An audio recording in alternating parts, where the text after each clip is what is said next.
Biz Azərbaycanlılar elə bir rejimin zülmünə düçar olmuşuq ki, çox dəyərlər gözdən salınıb.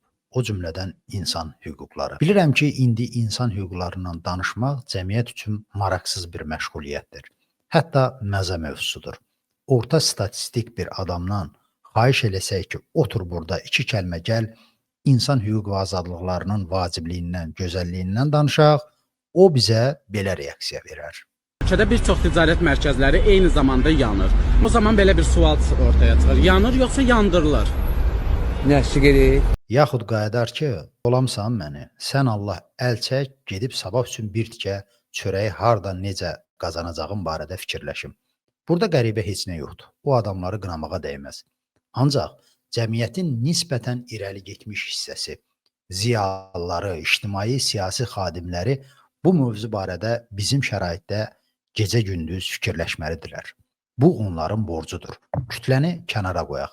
Statistikaya əsaslansaq, Azərbaycanda müəllimlərin sayı 150 minə yaxındır. Bilirsiniz bu necə böyük rəqəmdir? Bax, bizim köklü problemimiz məncə hansısa məişət qayğıları çərçivəsində ilişib qalan, təhsildən, dünyadan bixəbər insanlarımızdan çox bu kəsim olmalıdır. Müəllimlər, həkimlər, injinerlər, tələbələr və s. Bizim dərdimiz odur ki, bu kəsimin özü belə insan hüquq və azadlıqları mövzusundan uzaqdılar. Bu söhbətlər onları cəlb etmir. Bəli, burada qəsbkar hakimiyyətin dırnaqarası böyük xidmətləri, əməyi var. Demokratiya, öz hüquqlarını bilən və onun bərpası üçün çalışan cəmiyyət uğru hakimiyyətə baş ağrısıdır. Odur ki, hakimiyyətin niyyət və əməlləri başa düşüləndir. Bəs bizim özümüzə nə gəlib?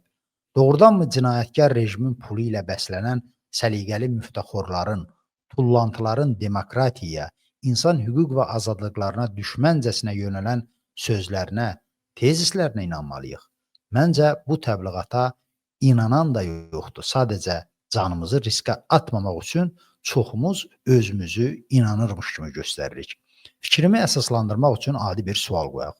Bu gün Azərbaycan əhalisinə ölkəni dəyişmək üçün imkan yaradılsa, yol pulu, viza və s. texniki təminat təşkil edilərsə, onlar haranı seçərlər? Demokratiya, insan hüquq və azadlıqlarını əsas idarə etmə, həyat prinsipi elan edən və onu tətbiq edən ölkələri, yoxsa digərlərini? Böyük əksəriyyət danılmazdır ki, birincini seçəcək. Bu fakt bir daha onu göstərir ki, insan hüquq və azadlıqlarına hörmət bəslənən yer Homo sapiens üçün ən gözəl və uyğunudur. Nədən bizim ölkəmizdə belə bir yerə çevrilməsin? Aha, bu yerdə cənab şübhəçi üzünü turşudaraq deyir. Güya Avropada, Amerikada demokratiya var, görürük də. Bu kökündən yanlış olan əsassız bir fikir olsa da çox adamı toruna sala bilib. Onun əsasları dediyim kimi o qədər zəifdir ki, ən kövrək tənqidə davam gətirə bilmir. Əvvəla ona görə ki, insan hüquq və azadlıqların ərsə gətirən, inkişaf etdirən qərb cəmiyyətlərinin ideal olduğunu heç kim nə deyir, nə də buna iddia edir. Yer üzərində ideal yoxdur, yəqin ki, olmayacaq da. Söhbət optimallıqdan gedir. Mümkün olan ən normal cəmiyyəti, dövləti qurmaqdan gedir. Qərb cəmiyyətlərdə bunu söylədiyimiz dəyərlərlə edə bilib, başqa şeylə yox. Məhşur o söz necə idi? Demokratiya ən yaxşı idarə etmə forması deyil, amma nə edəsən bəşəriyyət bundan yaxşısını hələ fikirləşib tapa bilməyib. Bəli, Qərbin özündə də insan hüquqlarının tapdalanması hallarını bəzən görmək olur. Hansısa azadlıqlarının qərəzlə məhdudlaşdırılmasını da. Bəs axı bunlar olmasaydı Qərb cəmiyyətlərinin başı xarab olub, polis, məhkəmə və digər dövlət təsisatları saxlasın. Pozuntular olur, ancaq unutmamaq lazımdır ki, birincisi onların miqdarı o biri ölkələrə baxanda çox-çox aşağıdır. İkinci tərəfdən pozulan hüquqlarını bərpa etmək üçün qurulan mühakimə, məhkəmə sistemi var. O adamların dadına çatır. Daha bizdəki kimi hətta insan öldürüb, bundan sonra gedib polisə, prokurorluğa pul verib işi bağlamaq çətin məsələdir qərb cəmiyyətlərində.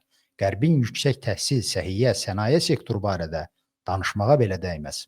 Bəzən qərb heyranları da ancaq bu üst qurumu görür, onların nəyin üzərində inşa edildiyini unudur, bu barədə fikirləşmir. Lakin bilənlər bilir, Bilməyənlər də öyrənsin ki, Qərb cəmiyyətinin cazibəsi, bugünkü tərəqqisi hansısa Mercedes detalının, Tozsoranın, nə bilim, sentrifuqanın kəşfi ilə bağlı deyil. Əhəmiyyətli məsələ o ixtiraları, nailiyyətləri dünyaya bəxş edən təfəkkürdür. Qanunun aliliyi kimi bir zəmindir. O olmayandan sonra lap ən müasir iPhone-u al qoy cibinə, sən qabaqcıl adam sayıla bilməzsən. Heç işin mənəvi tərəfini də götürmürəm. Cəmi 6 aydan sonra sənin o iPhone-un da ona söykənərək şəxsiyyətinə verilən qiymət də köhnələcək, ucuzlaşacaq.